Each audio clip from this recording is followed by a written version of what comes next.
Internationally अगरि वञे त ट्रम्प वञे थो पियो अलास्का रवाना थी वियो आहे। ट्रम्प चए थो त पुटिन खे त भई तूं सिख, learn from India and Pakistan war. Trump चए थो वञण खां पहिरियां पुटिन सां मुलाक़ात अथसि हुते।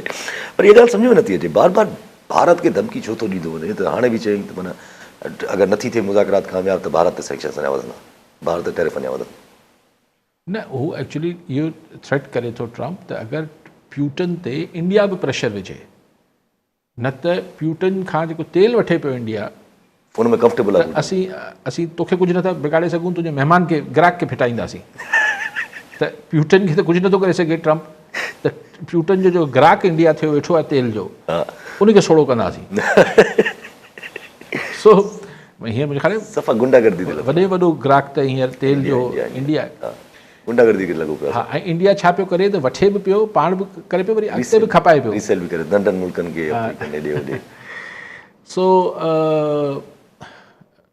लेकिन मुंहिंजे ख़्याल आहे कि ट्रम्प खे कुझु आसरो थियो आहे, छाकाणि त हीउ पंहिंजा नेक्स्ट शेड्यूल्स जेको ॾिए पियो त भई हिते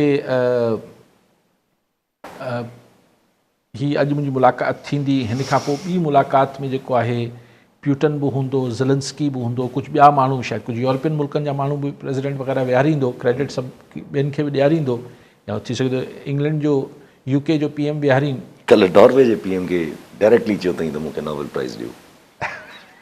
त PM इहो नॉर्वे वारे कोन चयो दादा, मुंहिंजे हथ में कोन अथई। ज़ाहिर उहो ईअं ई चवंदो, मुंहिंजे हथ में थोरी आहे, उहा कमेटी पार्ट फोबिया अथसि छा, कॉम्प्लेक्स। अच्छा, हाणे अहिड़ो तव्हांखे सदर ॾियारियो आहे, जमहूरियत ज़िंदाबाद। सो